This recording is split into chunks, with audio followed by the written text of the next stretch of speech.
Baby, what you telling me? See me, I'm with the gang, lazima hustle. Wagwan, beautiful people, and welcome to another episode of the Just to Kick It is a Blessing podcast with your host, Keith Tupa Gatiramu.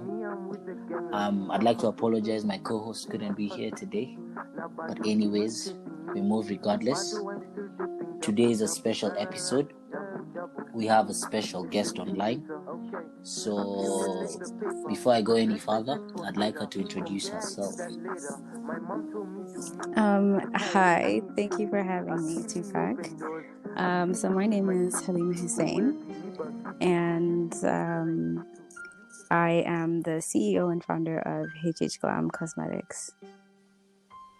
Okay, Halima, tell us a bit about yourself. Like, what do you do other than your company, which we'll come to? So I'm 21, and I'm currently in my final year of uni, and I'm doing a law degree. Wow. So you're doing a law degree, and so what made you start a business and you're doing a law degree? First of all, tell us about your company, and then you can go to the next question. Okay, so we're basically East Africa's first all organic cosmetics brand. We focus on producing chemical-free, all organic makeup. And while we're doing that, we also focus on manufacturing it in Kenya, so supporting and encouraging the Kenyan industries and small businesses. Okay, so like what made you decide to start a makeup company? Okay, well, to be very honest, it's because in my first year of my degree, I was like, I don't know if I'm really, really passionate about this to the point where I want to do it for the rest of my life. Like, I love my degree, but I didn't think that it was my end game, you know? And I was like, I've always had a passion for makeup. Like, I was that person where if it was prom, I would be doing people's makeup. If it was like, we're going out for dinner with my family, I'd do everyone's makeup, that type of thing. So I just always had a passion for it. So I just wanted to start my own thing. Like, I always knew that that's what I wanted to do. And I was like, well, this is the best time to try. You know, like when my parents are still like supporting me and everything, this is the best time to try and see if it can work out. Yeah, okay. That seems to make sense, you know. But wow, that's impressive, you know, doing a law degree and starting a business on the side, you know. I congratulate you for that, you know. But Thank you. What pushed you to start your company, if you think about that? Okay, well, I would say that, like, firstly, I just saw a gap in the industry in the terms of offering organic makeup. Like, that's something that I would love to use, and there just was none. Not only that, but there was no Kenyan brand who was doing that. So I was like, well, why don't I just try and do that? Because I think a lot of women could definitely benefit from it. So that's the first thing. And the second thing is, I think I was prompted by wanting to like make the best use of my life, because I think I have like a general knack for makeup and beauty, and I was like, I just need to do the most I can with my life, and I think this is how I can do it. Yeah. When I talked to you like earlier on, you shared with me that you started your company. First of all, when did you start your company? How old is your company? So it's just a year and a few months now. I had the idea December 2018, and then it officially launched June 2019. So just over a year. Yeah. When I talked to you like previously before this, you mentioned that you had started your company during one of the lowest moments of your life. Like, tell us a bit about that, you know. Yeah, well, okay. I would say at that time, I had struggled a lot with my health, mentally and physically, but I would say more so physically for the last 2 to 3 years. And that is a very big toll sometimes. And obviously, like, it can also then affect your mental health. So at that point, I was in a place of like recovery and healing. And I basically realized just how big a blessing my life is, and like the title of this podcast, just to kick it is a blessing. So I began to think that I can't waste my life. I need to make the most of my life. Like, God put us on this earth, and I think He put us here to do the best of what we can do as individuals. Yeah. So I was like, I need to try and do what I know how to do to the best of my ability. And for me, that was makeup. So I was like, you know what, let me just do this. And when I started it, actually, I was talking to my mom and I just told her, you know what, I'm young. If I try and I fail, it's going to be a lesson and I'll go again. And if I try and it works out, well, it works out and we'll keep going. So that's the mindset that I had. And that was one of the biggest reasons that pushed me to starting it. You know, when I look at it, I think that's like really impressive, because a lot of people go through extremely low times, but they try and run away from the pain, or they look for ways to escape it, and at the end of the day you can't really run away from the pain. It only catches up to you eventually. And for me personally, I feel like the more you run away, the tougher the lesson becomes. So like, for you, how did you like get the courage like not to run away from the pain like the rest of us would, and start something that lasts, and start something that like eventually makes you happy? Okay, well, I think, like you said, all of us try to run away from the problem. And I think I did that for a while, but like in other ways, not in terms of my company, but in other ways, I was trying to run. And like you said, like it eventually catches up with you. So it eventually caught up with me. And I just had to face everything that I had been through and everything that I was dealing with head on. And it's a challenge, but I think in life, you always have to be very honest with yourself first before anything. But the courage to start my company, I think, came from a place of wanting a positive outlet and a positive way to just use my life. Do you know what I mean? Like, I wanted to have a positive thing to wake up every morning and do and look forward to. And I think as well, like, more than that, also something to call my own, something that I could be very proud of. Yeah, and from what I've seen, like you post and do over the 1 year and a few months, your company has done pretty well. And I want to ask you, do you feel better now? Have you been able to get out from the low place? It's a good question, but I would say it has nothing to do with that, by the way, like getting from a low place, I think one of the things is like whatever you're going through is such a mental, it's all in the head, like what people say. So for me, it's weird to say, but I actually don't feel accomplished. I feel accomplished in the moment. Sometimes I'll achieve something and I'll be very happy. I'll celebrate it. I'll be so grateful. Like, I'll go out to eat with my family, stuff like that. But then the next day, for me, it's like restart. And because I'm always working towards a bigger goal. So I never like take an accomplishment and then I just like sit back with it. I'm always like, okay, this is good and let's keep going. And I would say like I feel better now, not because of anything that I've accomplished. Obviously, it's been good and it's helped, but I think I feel better now because of the relationship that I've been working on with myself and with the people in my life and with God. That's why I think I'm in a much better place. First, when you started the company, did you ever feel like you're using it as a way to escape how you feel, or it was something you really wanted to start?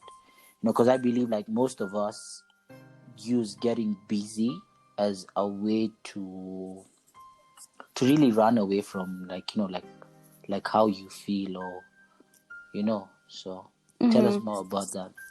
No, it's true. I think I'm like that all the time. Like even through school or even through uni, like if I go through something that's really tough, I will literally just immediately bury myself in work. Like it's a good thing, I guess, because I will like succeed and stuff, but still like it's not ever solving the problem. So that is the kind of person that I've always been. But when it came to starting the company, it was more so like, you know how people go to the gym or people do music or they dance or all those different things as like an expressive outlet. For me, my company was like that. It was like an expressive outlet. It was something fun to do, something relaxing. It was almost therapeutic. So Yeah. yeah, it wasn't like an escape. So like it's basically you found a way to channel your pain, channel how you really feel. And like you said, like music, if you look at it, like Adele, I think with the album that she won the most Grammys with was, the one that after, was it her boyfriend had left her. Yeah, that one. Yeah, and I think that's just the thing. Like when you do something like that, you come from like a really honest place, and I think you're able to pour so much of yourself and who you are into your craft, into whatever you like, and that just translates, and then people pick that up and they like it. Yeah, it makes so much sense because I actually see a lot of your company in, like, a lot of you in your company. First of all, explain to us the name H&H Glam. So this name, it actually it's everything to me because I actually came up with it with my mom because I was trying to figure out a name for it and everything when I had the idea. And we were like, obviously I wanted it to have my name in it because that is a very big part of it. And then we were like, oh, should we call it cosmetics? Should we call it beauty? And my mom was just like, no, all those names are so basic. You need something different. You need something that is going to really encompass who you are, Halima. And she just said, when I look at you, when I think about you, when I see what you do, for me, I think about Glam. And I was like, wow, okay. So then that's how the name came about. Yeah. You've talked about your company, and another thing I'd actually like to know is, from your low moment, are there other, from that experience or from that low moment, is there any area in your life that you've experienced growth? And like, could you give us an example? Tell us a bit about that, please.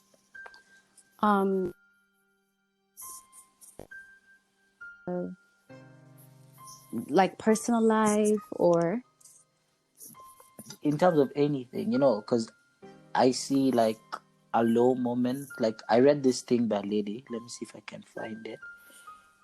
She said, yeah, pain is not a hot potato that you throw around. As a matter of fact, it is like a traveling professor that knocks at every person's door. And the smartest people are the ones that say, come in, sit down, and don't leave until you teach me something. So you said, you started the company at the lowest moment of your life. So other than that, have you noticed any growth in any other areas of your life? I mentioned, you said you're working on a relationship with God. So did that, push you to start something spiritually? Has it helped your relationships with your family? Yeah, no, I get what you're saying, and I really like that quote. And yeah, I agree 100%. From that, it taught me so much about how you need to like face yourself, you know what I mean? And like what you were saying, people tend to run away from things, but you can never really run away from your true self. And I think one thing that it had really taught me was just accept yourself for everything. Because whether you have done something good, whether you've done something bad, whether you've done something you're proud of, being able to like acknowledge that within yourself and be like, I've done this and I'm happy about it. I've done this and I'm upset about it. Like that is, I think, the most strongest thing someone can do for themselves. Being self-aware, you know what I mean? Because being self-aware is in everything. It's in relationships, it's in work, it's in your career, and it's your whole life. So yeah, for me, I've seen so much growth, like what you said, in terms of like having a really strong relationship with God, having a really strong relationship with my family, with friends, and I think most of all with myself. Yeah, I think the relationship with yourself is the most important relationship to have. Yeah. Yeah. And like, during this journey of yours, like, have you ever struggled with identity crisis? Okay, so identity, I think I struggled with what I do right now, because I think I've always known like how I want to live my life, which is, to be honest, very, I think it's a very tight schedule. That's the best way for me to explain my life. Like if I was even just to break down my entire day to you today, like every hour after every hour there's something that I'm doing, and it's always very busy. And I think growing up like that or being like that, I struggled because I think they are loads of people my age who don't kind of live their life that way. So then I felt at some point, I was like, well, am I doing the right thing? Like, why do I feel very conflicted? Because I'd have moments where I'd feel so conflicted. And then I just had to be like, you know what? Like, I think I have the vision of what I want to do with my life. And this is what it takes. So I'm just going to keep on the path that I'm on right now, you know? Yeah. The next question I'd like to actually ask you is, what you've achieved so much, which you share on your relative, like social media. Yeah. So how's that been for you? What do you mean on a relative, like on my main account? Like, yeah, in regards to the business, how's that been for you? Like, has there been any assumptions that this has come to you easy because of, Yeah, so I think in general in life, people see someone who might have accomplished something and they think that, okay, well, they have that probably because their life is so easy and everything gets handed to them and their life is perfect. But that's, I think, the furthest thing from the truth. If there's anything that I've seen from loads of stories that I've read and from loads of people that I have met, is that I think the most successful people are the ones who have gone through the toughest things, but then they've turned that pain into a strength. They've turned that weakness into a strength, they've made that situation make them stronger. It's like you decide whether it makes you or it breaks you, Yeah. So I get what you're saying, man. It's generally all about perspective if you look at it. Today, like today I was drinking water and my glass, I think I'd reached halfway, and then I remember the thing for, that, do you see the glass as half empty, and half full? So I think your perspective, matters a lot, and it's crazy that, you've been able to become that self-aware to be able to create something, out of tough times. And yeah, tell us, when you're starting the company, was it hard? Like, what struggles did you go through? To someone else out there looking up to start a company, what advice would you give them? Okay, well, my biggest advice would be like how you think about yourself and how you think about what you're about to do is the most important thing ever. Because all you need is to believe in yourself. Like, that's the only level of belief or support you need. Because when you like are proud of what you're doing, you believe in what you're doing, other people will see that. But if you have doubts and if you let doubts creep into you or into what you're doing, then it's a sure way to fail. And like for me, I look back and I'm like, I don't even know how I was acting, but there were loads of people who would tell me like, oh my gosh, what you're doing is insane. Like, it's never gonna work out. Oh my gosh, this is crazy. That type of thing. Like, people that I know, people that are close to me, people that I don't know, loads of people would say that. And I just kept going.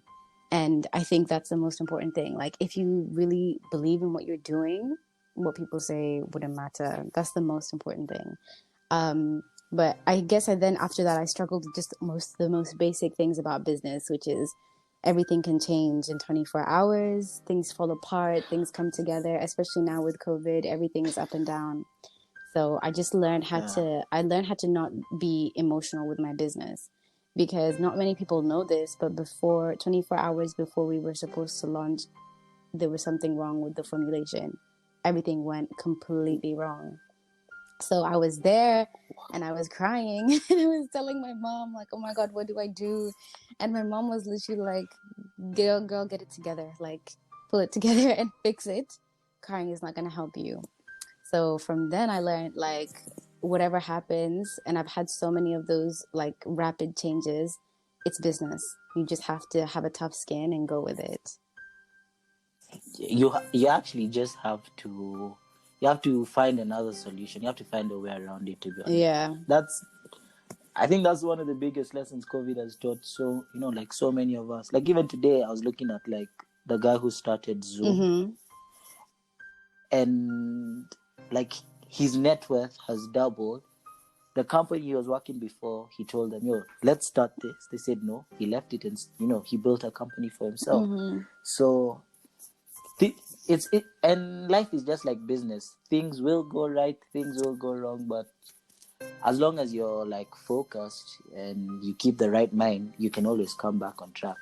And I like actually what you said about the thing about you have to believe in like what you do, what you sell. Yeah. Like you can't sell like the one for drink don't drink wine and preach. No, don't drink water and preach wine. Exactly. Yeah. Yeah, and the thing is about you, what I really loved about your business, especially when you started, was you were actually the face of the business in a lot of your promotions. Yeah. It was you who was there as much as you had other people. Yeah. So I think that shows people that as much as you're doing business and everything, make sure it's also something that you believe in. Yeah. Like, yeah, you definitely have to because if you're gonna give people something, you have to give them something that's worth their money, especially if they're consuming it, worth their money, worth their time. So you have to think that it is worth your money and your time as well. Yeah. Okay, I know this is a bit off topic. It's not what we plan to talk about today. Mm-hmm. But then, there's been a lot going around, like mental health, and like what do you feel is the cause of all this pain within this generation? Mm-hmm. That's a good question. Yeah, there has been so much being said about it, and I think it's good that like loads of people, especially in Kenya, are picking up on the topic and being outspoken about it. But I think from what I would say, there's so many causes. I think like because for me, whatever I have been through, I know it's definitely not what the next person has been through or what they might be going through. But one thing I would say is the lack of understanding that mental health is actually serious, that is actually an illness that needs care and treatment. And I think the way I saw it when I kind of faced it was it's much more scary than being like physically sick. You know what I mean? When you break your leg and you go to the doctor, like they'll be like, okay, this and this is broken. You'll see it in the scan. They'll tell you take this medication, and in the next few weeks, like you might be fine, that type of thing. But when you feel mentally ill, no one can tell you exactly the exact problem.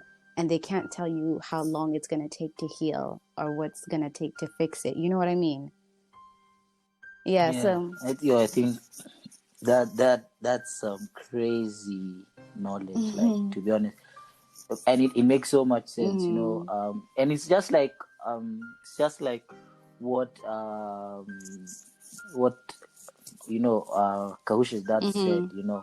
He said the worst thing about COVID is we're fighting an enemy that we can't see.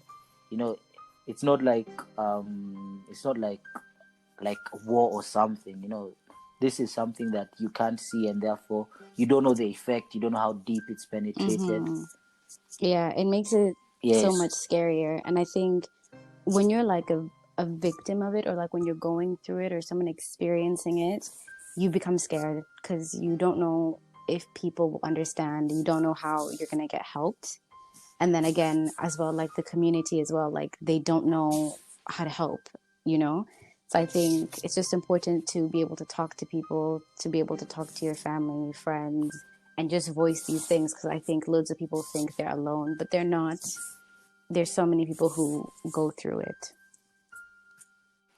Okay. You mentioned earlier on that you bury yourself in work. But other than that, how do you deal with your bad days? Because we all do have bad days, Yeah, so I work most of the time, or I work out. I like going to the gym. I like working out at home. Like that is it. Like it makes me so happy. Or I'll actually like write stuff down. I think that's been a very like helpful way of just expressing myself. just writing things down in a book, and it kind of makes everything concrete and real, and then you can like deal with it better, if that makes sense. So, like, do you journal your days? Sometimes, like if it's a really bad day, I do that. And it's a good day? If it's a good day, I really don't, which I should start though, because you have to be grateful for both Yeah, of the days. So exactly. yeah. And I think like even me, like one of the things, one of the habits like I've been trying to pick up is like like journaling your days. Because I think like one day you look back at it and be like, wow, you, especially like for someone like who's in business, I think you look back and be like, wow, on this day I tried this, or tried to talk to this person, it went completely wrong. But like a year later, when you look back at it, be like, yo, I didn't get this deal because God had this In deal, mind, yeah, I know that's so important. in mind for me. Yeah, I actually I think it's something important. Like you should like actually consider. No, definitely. Yeah. Anyways, what's your last piece of advice to everyone that's listening? What's your parting shot? Oh God. Okay. I guess I would just say find a way to make every day of your life meaningful. Whatever it is that you're doing, make the most of your life every day, because tomorrow is not promised. And like I was going to say earlier, is that from doing whatever it is that makes your life meaningful, when I started my company, I didn't think that it was ever going to basically inspire people. I didn't think that people would, feel like motivated by it. But especially this year, getting a lot of feedback from people saying that this inspires them, this motivates them, this pushes them. Like that's been the best result of what I've done. So yeah, try and find a way to make every day of your life meaningful. Yeah, and before you actually go, like the fact that people have come out to tell you, like this has inspired me in this way, or this, like who are people you actually like look up to? People that I look up to, honestly, my best and biggest one of this year would have to be Rono. Like I love her. I've always loved her videos and stuff. Like since she started, me and my friends would always watch them. And for her this year to come out and message me and be like, I like what you're doing, I support it 100%. Like that one really meant a lot to me. That one hit home. It really did, yeah. Yeah. No, but you, like you as a person, like who motivates you. Like when I look at like the podcast, that I started, the business that I run. When I look back, I think like one of the people who really inspired me in this journey the most has to be someone called Stephen Bartlett. Yeah, I know him. Yeah, he's a very young guy, very focused, gives both positive vibes on the business side, on life side. So like for me, that's like if someone's like, who's the one person you'd want to meet today, like it definitely be him. So like for you, who's that person that has really inspired you in this journey for both business and life? It doesn't even have to be one person. Why am I saying one person? It could be more than one person. Okay, so in terms of home, it has to be my mom. Like she might not do makeup or anything like that, but she's always just been a very focused, independent businesswoman. And I think that's something that I've just always admired from a young age. And then out of Nairobi or out of home, I'd say Rihanna, because Fenty Beauty has literally made the most noise and the most milestones in just 3-5 years in the beauty industry worldwide. So I think I've taken a lot from seeing how she runs her business, what they focus on, what they pride themselves on, and that's been a very big point of inspiration, especially right now in today's climate in terms of like colored women. She really comes through for them. So I think she's been very inspiring to me. And what are the future plans for the business? Now that I know you do lip balm, lip gloss. Yeah. So Yeah. I think, yeah. Oh, that's a secret. You don't have to tell them too soon, huh? Surprise them, huh? Yeah, maybe. But one thing I'd say is I think loads of people have the misconception that all we do is lip glosses, and we're about to change that in 2021. We're about to come up with some new stuff to show you guys that, yeah, this is a whole cosmetics company covering everything. Yeah. I definitely am looking forward to that. Yeah. And thank you so much for your time, and it's been a good session. Thank you for having me. We look forward to having you in 2021 when you can tell us more about what you've learned. Yeah. In this COVID period, Definitely. Yeah. Thank you. Goodbye. Thank you. Achilles is my key. Who is he? Kitu. You see fakes and I see through. You get pesa, yeah, me too. Lights in my room blue. Mimi pimp, I pimp my room. I pimp your chick too. Oh boy, you look like crystals. Police see that's an issue. Baby, what you telling me? See me, I'm with the gang, lazima hustle. Yeah. Now bado demons chasing me. Bado I'm still dipping double.